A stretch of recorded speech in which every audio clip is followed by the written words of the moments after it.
It's now time for chapter 10, which is the chapter about fractions and decimals. So we're taking our fraction knowledge and extending it to decimals now. If you turn with me to page 631, we're on lesson 1. That's called place value through tenths and hundredths.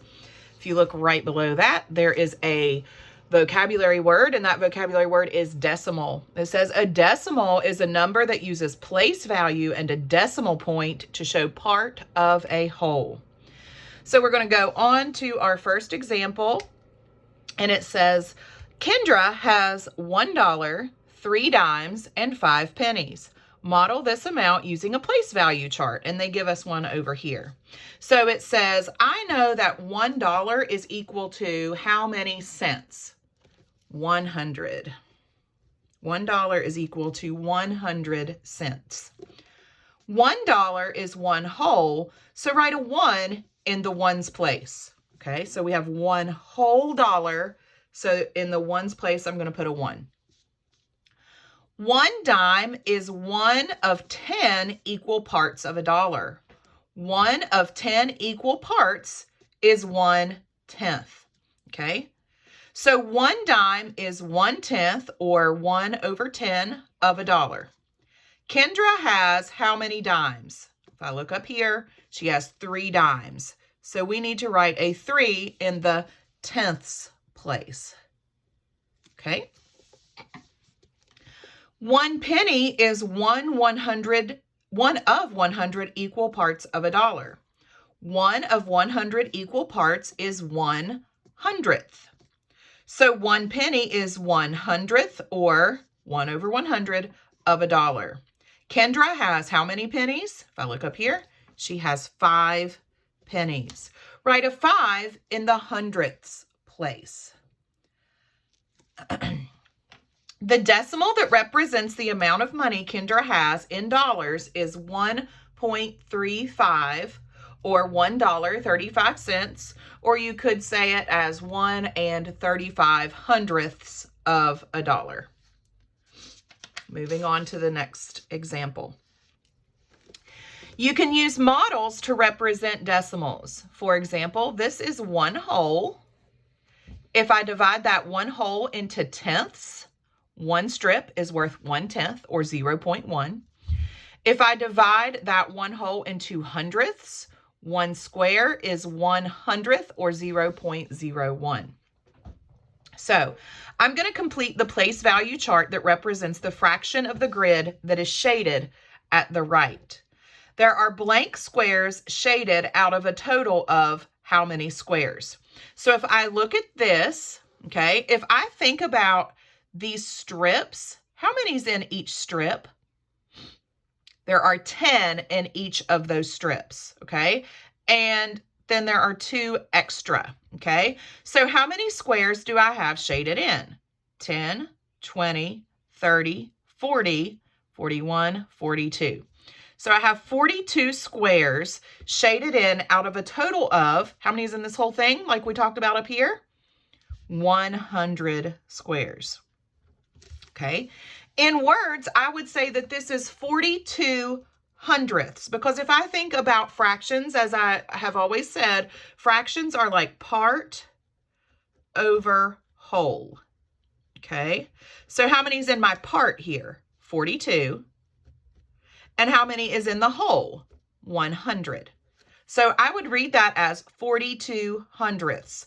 I know that to write that as a decimal, to say 42 hundredths, that means that my 2 needs to go in the hundredths place, and then I make it a 42, and there's no ones. So this is the same as saying 4/10 and 2 hundredths. So write 4/10 and 2 hundredths in the place value chart. I've actually already done that.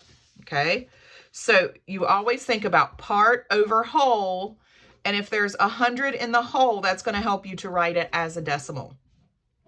All right, down on number 1 under talk about it, it says, Paolo has 6 dimes. Mark has 6 pennies.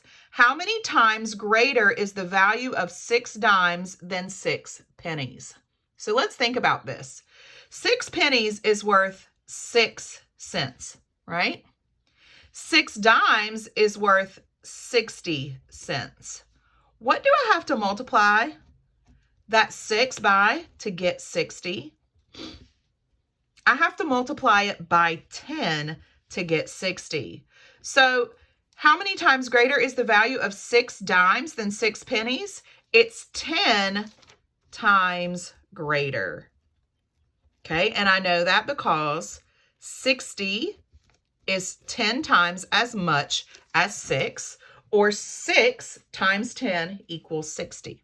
All right, let's move on to these practice problems on page 633. As we go through this, things will probably start to make a little bit better sense. Complete the place value chart that represents each set of dollar bills and coins. So if I have $0, that's how many ones I have. If I have 4 dimes, those are worth 10, so that's going to go in the tenths. So I'm going to have 4 tenths. And if I have 8 pennies, I'm going to have 8 hundredths, because pennies are a hundredth of a dollar, dimes are tenths of a dollar, and dollars are ones. Okay, so that one's pretty simple. If I have $2, that's 2 ones, 9 dimes, that's 9 tenths, and 1 penny, that's 1 hundredth. So I have $2.91, or 2 and 91 hundredths of a dollar. Okay. Here I'm going to write the decimal represented by each model. Do I have any ones here? No, so I'm going to put a 0. Do I have any full tenths colored in? Yes, I have 1, 2, 3 tenths colored in. Do I have any ones colored in? Or I'm sorry, not ones, hundredths colored in? No, so this is simply written as 0.3, okay, or 3 tenths, because if I were to write this as a fraction, I would say that is 3 out of 10 shaded in. I would read that as 3 tenths. My 3 goes in the tenths place, so that's written as 0.3. If you know your place value, that makes this very simple, okay? Let's look at number 5. Do I have a whole square colored in? No, so I have 0 ones. Do I have any tenths colored in? Tenths are the long strips. Let's see how many long strips I have colored in. 1, 2, 3, 4, 5, 6. I have 6 tenths fully colored in. Do I have any left over here as hundredths? I have 1, 2, 3 of those colored in. So in the whole, there are 100 pieces. I have 63 of those colored in. So I would read that as 63 hundredths. And I would also read this number as 63 hundredths. And I know it's hundredths because my final number is in the hundredths place. Think about your place value chart, okay? Let's write each decimal. If I want to write 2 tenths, okay, I know that my 2 needs to go in which place value? The tenths. So I'm going to write a 2. Now to make that 2 in the tenths place, I have to add a 0 and a decimal point in front of it, because this is my ones place, this is my decimal point, and this is my tenths, just like these place value charts up here, okay? 25 hundredths. I know that my final digit is going to be in the hundredths place. Do I have any ones? No. Do I have any tenths? Yes, 2, and hundredths, 5. 25 hundredths. My 5 is in the hundredths place, and I kind of fill it in backwards to know what that decimal looks like. Okay. 49 hundredths. I don't have a whole number, but I do have 49 hundredths, and I know that my 9 is in this spot because that's the hundredths place. My last digit goes in the place value that is said, 49 hundredths. So the 9 goes in the hundredths place, and I can fill in the rest. Next, I have 73 hundredths. There is no full number. Okay. So then I say 73 hundredths. I know that my 3 is going to go in the hundredths place, and so I'd write 73. And that would be 0.73. If you need to make yourself a place value chart each time, I highly recommend it. Just kind of let's go back. If I had 2/10, I would say, okay, I know that this is the ones, this is the tenths, and this is the hundredths. My 2 needs to go in the tenths place, and I can fill in all the rest with a 0. Okay, 0.20 is the same as 0.2. Okay, for example, here, I'm going to put my ones, point, tenths, hundredths.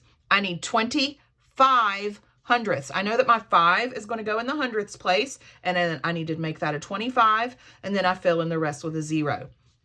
So I have to look at my place value to know where to put everything. Let's try that one on this one. 49 hundredths. I've got my ones, my tenths, my hundredths. I know that my 9 needs to go in the hundredths place, and then I need to make that a 49, and then I fill in the rest with 0. Let's try this one here. 73 hundredths. I need to put my ones, my tenths, my hundredths. 73 hundredths. So I know that a 3 goes in the hundredths place. I need to make it a 73, and then I fill in the rest with 0. Okay.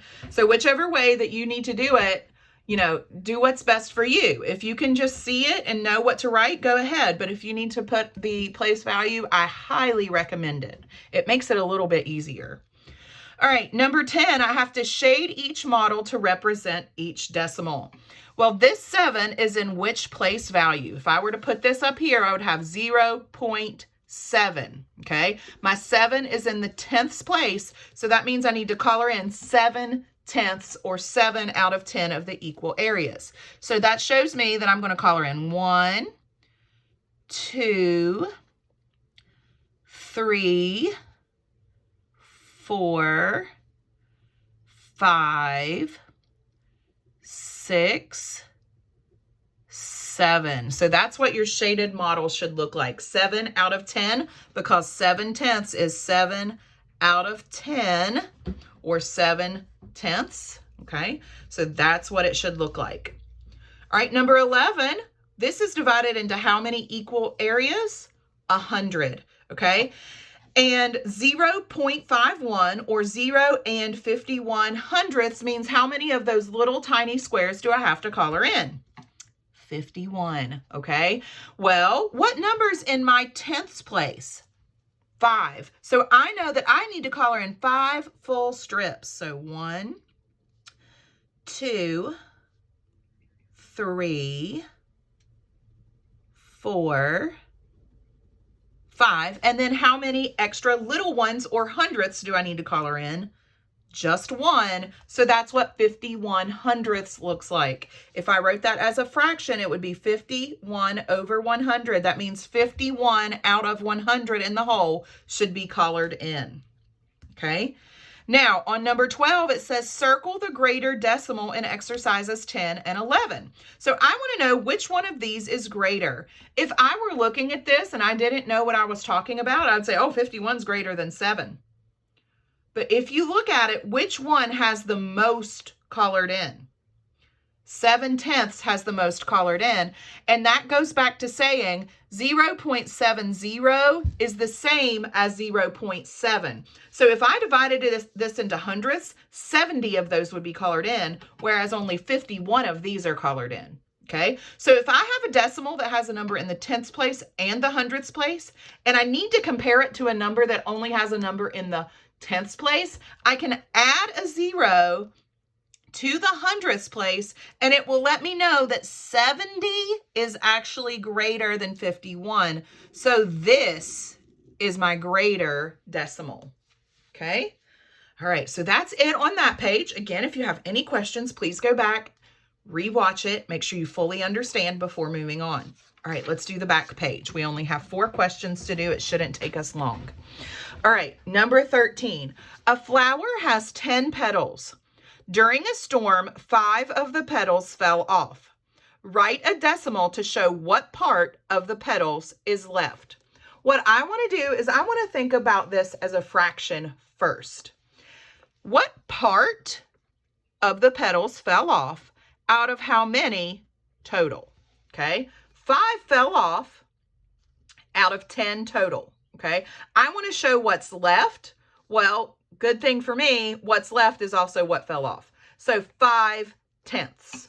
Okay. Now I got to think, how am I going to write 5/10 as a decimal? Let's think about that place value chart. If I have ones, tenths, and hundredths, okay, and I want to write this as a decimal, I know that I read this as 5/10. This tells me where this number goes, tenths. So I'm going to say hundreds, tenths. What number goes in the tenths? A 5. What do I fill in all the other spots that I don't know what goes there? A 0, okay? So 5/10 can be written as 0.50, or you don't have to include that 0 on the end if it's after a decimal, or it could be written as 0.5. Okay, so the petals that are left are 0.50 or 0.5. That's actually also equal to what fraction? 1/2. 0.5 is equal to 1/2. Okay. Number 14, a movie theater has 100 seats. 78 of the seats are full. What decimal shows the part of the seats that are full?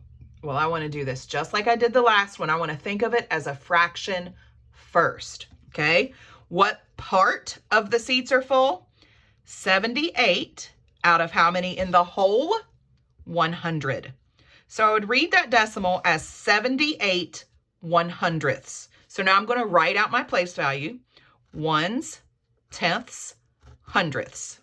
78/100ths. So that tells me my 8 goes in the hundredths place. I need to turn that 8 into a 78. So I got to put it like that.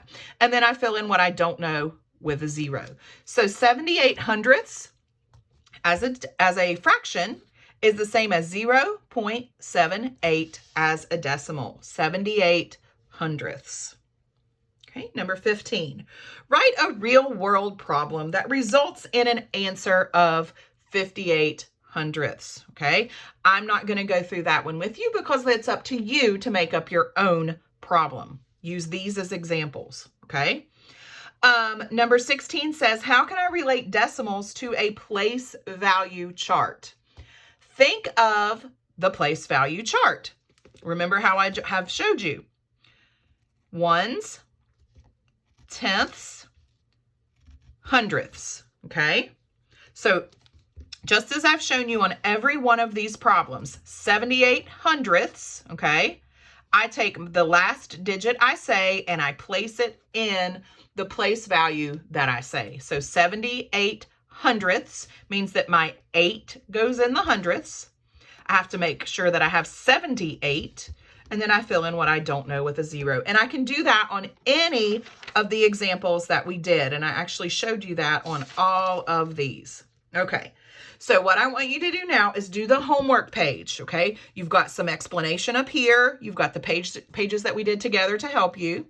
So you're going to do those, and then you're going to have a parent or a sibling or a grandma or grandpa or whoever check you to make sure that you got it right before you do the self-check on Schoology, okay? Don't just skip to that self-check. All right, I'll see you guys tomorrow with lesson 2, which is just about tenths. Bye.